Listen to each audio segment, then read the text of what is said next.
Hi everyone. New angle, new location. I'm in the process of tidying up my room as the last month has been a little crazy.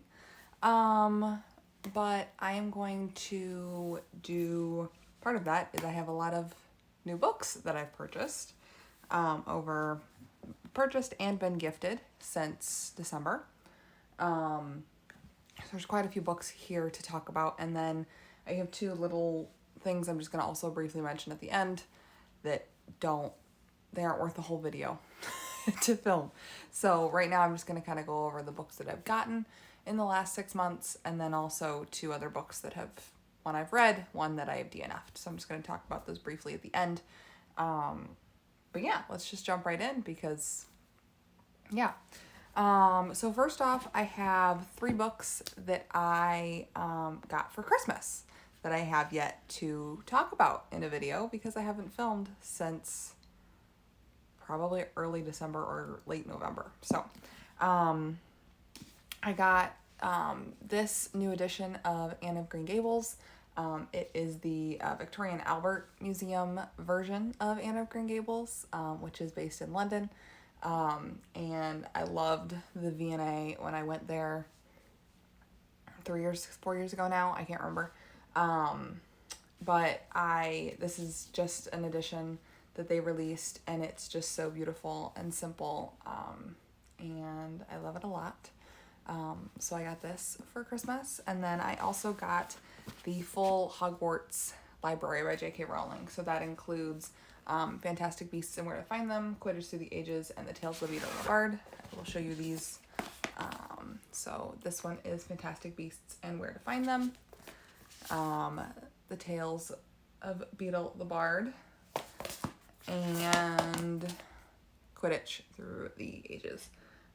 These are like if you don't know, they're like the Hogwarts Library is basically three of the textbooks that they read throughout the Harry Potter series. So I got those three.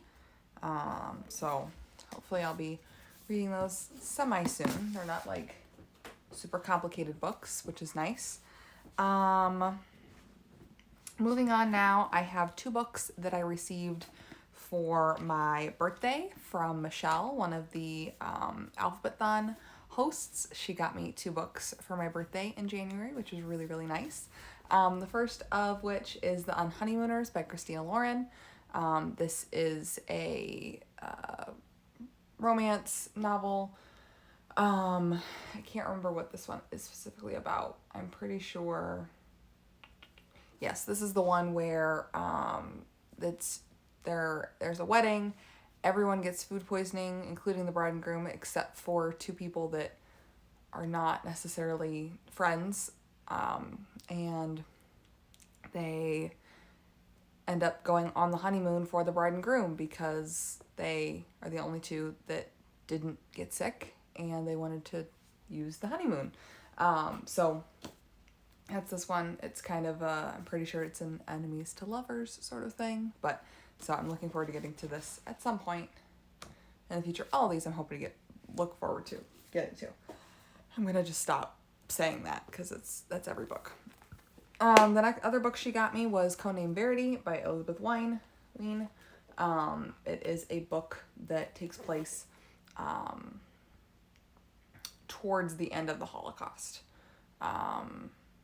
In a British spy plane lands in Nazi-occupied France. So I don't really remember much else about it other than that it takes place during that time frame, during World War II.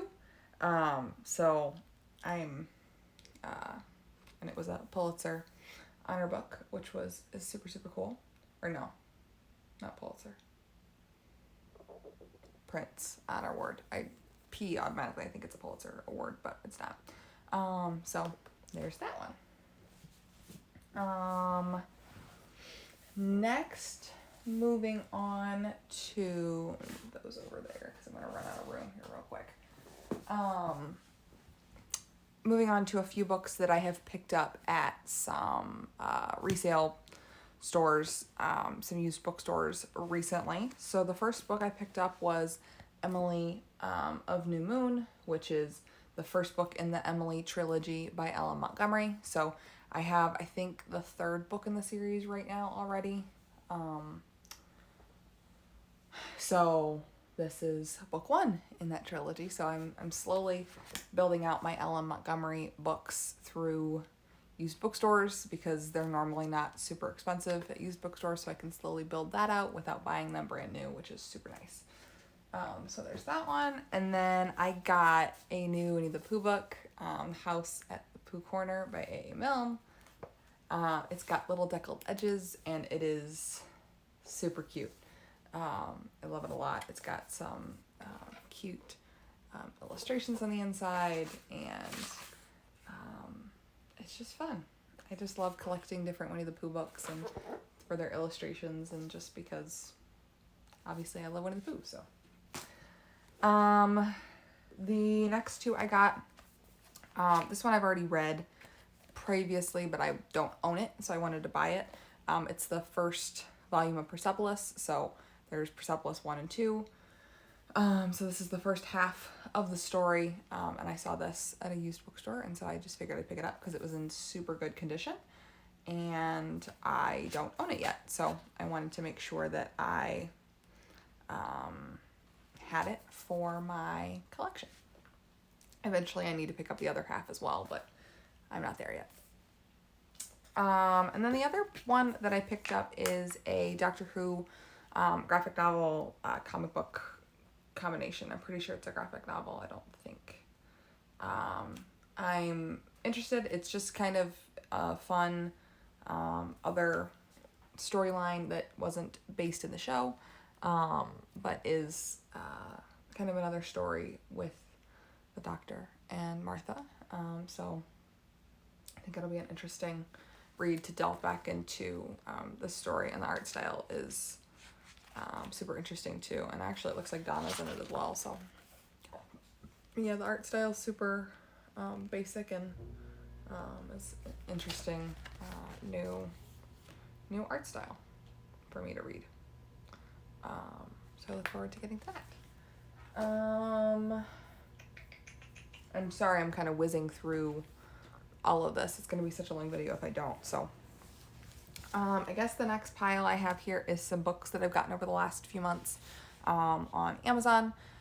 They're really random, but they are books that I have picked up recently, whether they were new releases or books that I just tacked on because I had been wanting them, but it was kind of not ever really going to be something that they order on their own, but something that you just tack onto an extra order. So the first of which is Running Out of Time by Margaret Peterson Haddix.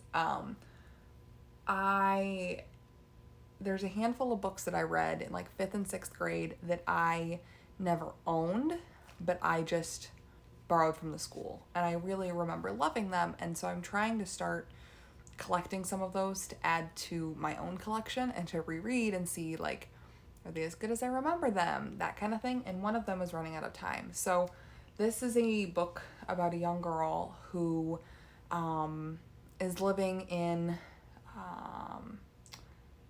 I can't remember what year. It's like 1850 something. Somewhere in there, or early 1900s. And her whole town comes down with this disease. And no one's doing anything about it. She's trying to figure out how to cure her town. And her mom tells her, go find help. You can go find help here. And it ends up being that it's really like the 1980s. And she and this whole town are a part of this kind of museum thing. And it is super, super interesting. And I just remember being really intrigued by the story. So I'm going to try and reread this sometime soon, but this isn't something that's going to be like top of the list because I've already read it. It was just like 12 years ago that I read it. So there's that one. The other ones are all books I haven't read yet. So the first of which is John Green's new novel, The Anthropocene Reviewed. This is his first delve into nonfiction. I did, obviously, his whole first edition is signed, which is super exciting. I am excited to read this. It's an essay book. It's about just all the different things that within the Anthropocene that John has decided to review, just like his podcast. So I'm really intrigued to see kind of what I think of his first delving into published nonfiction. So there's that one. The next is the first volume of Wires and Nerves by Marissa Meyer. This is set in the Lunar Chronicles world, and I believe is kind of one of Aiko's stories. So she kind of goes out and does some stuff, but I don't really remember, and that's kind of, I'm excited because it's a graphic novel, and I'm super excited to read this because it's delving back into the world. I really feel like I need to reread the Lunar Chronicles series because it's been a while, and I remember loving that series so much. So I had picked this up because I've been meaning to for a while, and I figured why not just tag it onto an order and order it and have it in my collection so that I can read it sometime soon. The next one is The Lovely War by Julie Berry. I don't really remember specifically, but I know that this is an Aphrodite kind of centric story, but based in like the 1940s, 1950s, somewhere in there. Over World War I and World War II. It has like a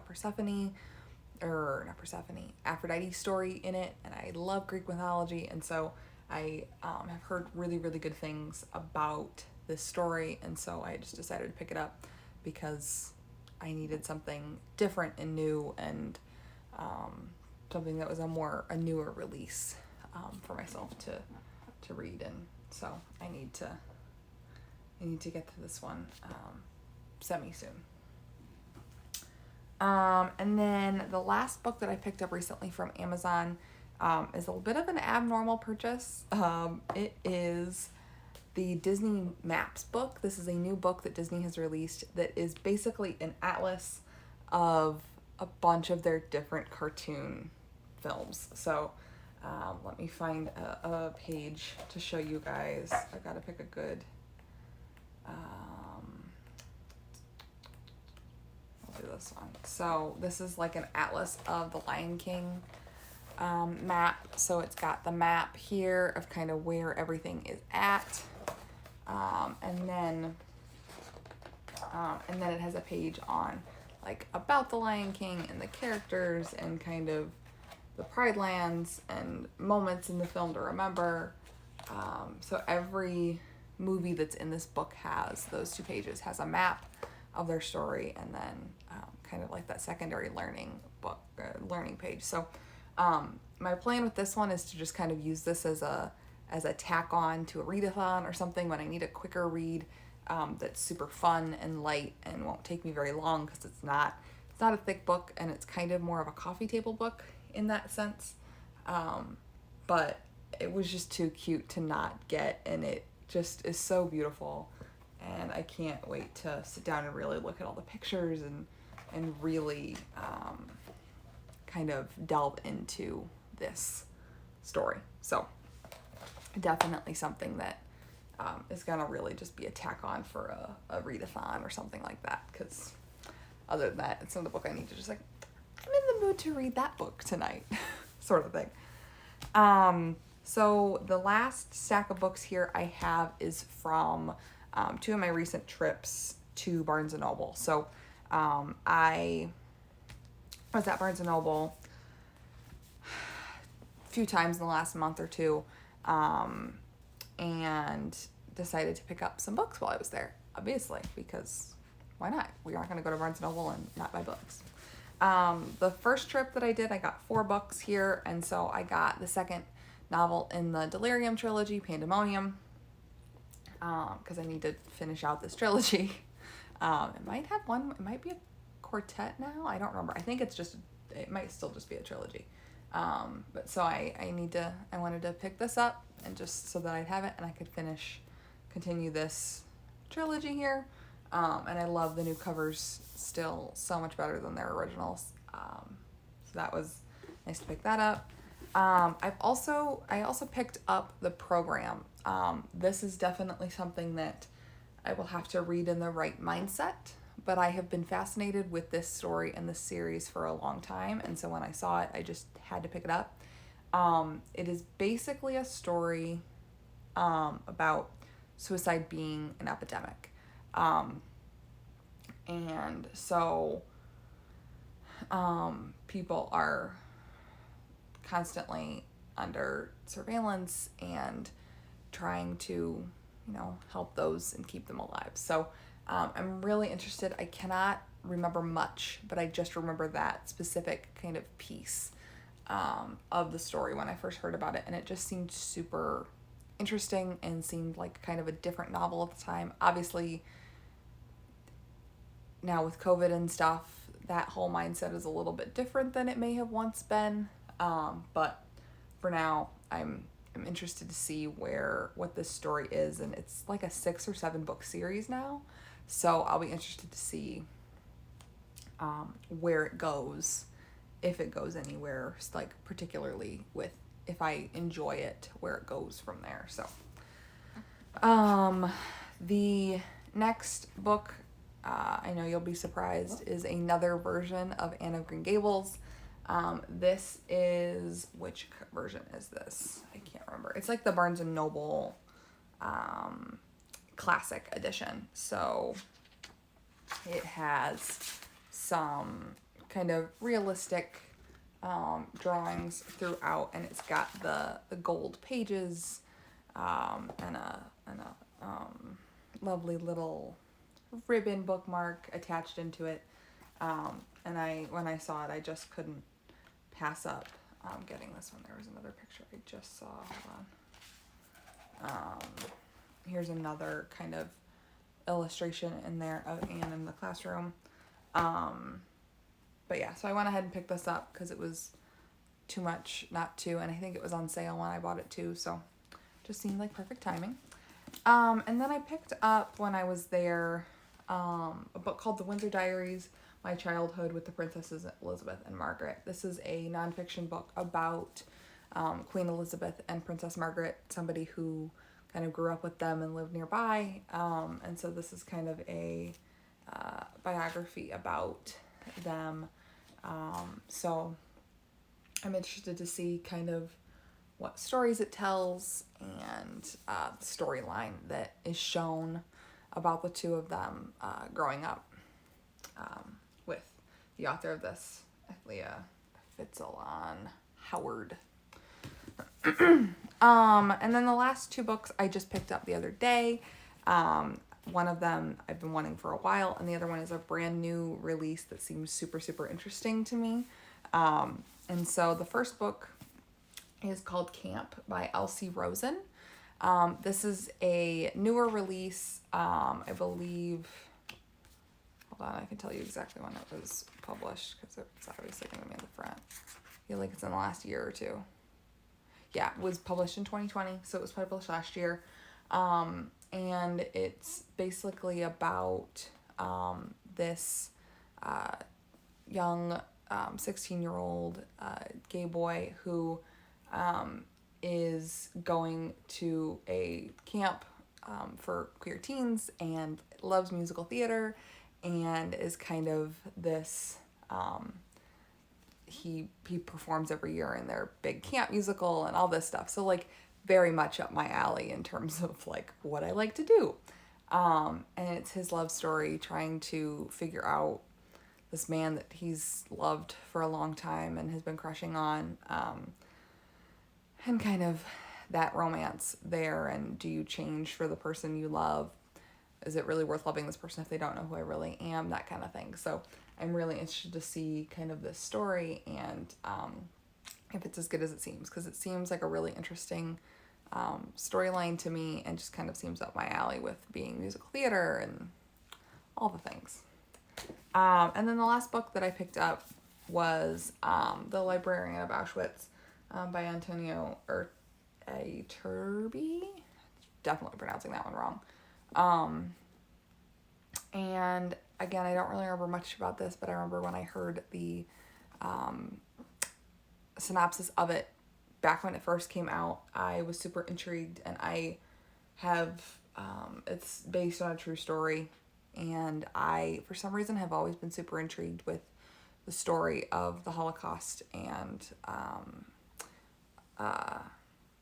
it's just kind of fascinating to learn more about that history, and obviously I love most European history, so this is just kind of right up my alley in that sense. Okay, those are all the books that I've gotten. It's like 22 books or something like that that I've gotten over the last 6 months, which in all reality is not that much. But as somebody who was slowly whittling down on their books, the fact that I have now 22 new books to add to my collection, some of them are Anne of Green Gables versions, so those don't count, but still. And then the two books I just want to briefly talk about are a book that I read at the end of last year that I didn't get a chance to talk about, and then a book that I started to read and just finally decided to DNF it and put it on my shelf and might not ever read it, which is completely fine with me because it's been a struggle trying to read it for the last year and a half or so. So the book that I finished is A Beautifully Foolish Endeavor by Hank Green. This is the second book in his duology series featuring May. Should have totally remembered that one. I loved it. It was so nice. I listened to the audiobook because it is a full cast audiobook, and it was just such a nice story to read about. I don't remember much because I read it 6 months ago, but it was such a nice book to read, and twists and turns, and so fascinating. And I loved it a lot. So I finished this one. And then I have finally decided to officially DNF Wonder Woman Warbringer by Leigh Bardugo. I love Wonder Woman as a character, and as a film character, and I love watching films with her in it and TV shows and stuff, but this storyline did not work for me. Like, I could not get into it. I tried listening to the audiobook. I just could not really delve into the story myself. It was kind of a weird start. I ended up reading the graphic novel adaptation, which was okay, but after reading that, this just did not seem to be something that I could get into, which is totally fine. And it's a very pretty book, and it will sit on my shelf. But it was just not something that I felt I could get into, which is fine. So I'm trying to start getting a little bit more comfortable with DNFing books, that I don't need to finish every book that I start. So anyway, so there's that. But that is it for this video. Holy smokes. Rapid fire haul. I need to, now I can shelve everything and get everything reorganized, with my room cleaning escapade today. So yeah, anyway, that's all that I have. I will be doing a video in the next week or so, talking about Alphabet-thon and what my plans are for that. Obviously, I am hosting again this year with everyone. It is so fun, and I love the group of girls that help host it. We have kind of hit a good stride during COVID and stuff too, and it's just nice to have a book community to go to when we want to chat about something. So that'll be that. July, as always, we just read the alphabet, so A through Z. Don't have to read in order, don't have to, none of that stuff. But I'll go through kind of my rough outline, at least highlight a few letters that I hope to get to. And then we'll just go from there. Yeah, so I guess that's it for this video today, guys, and see you guys all in my next video, whenever that is, but hopefully in the next week or two. Bye!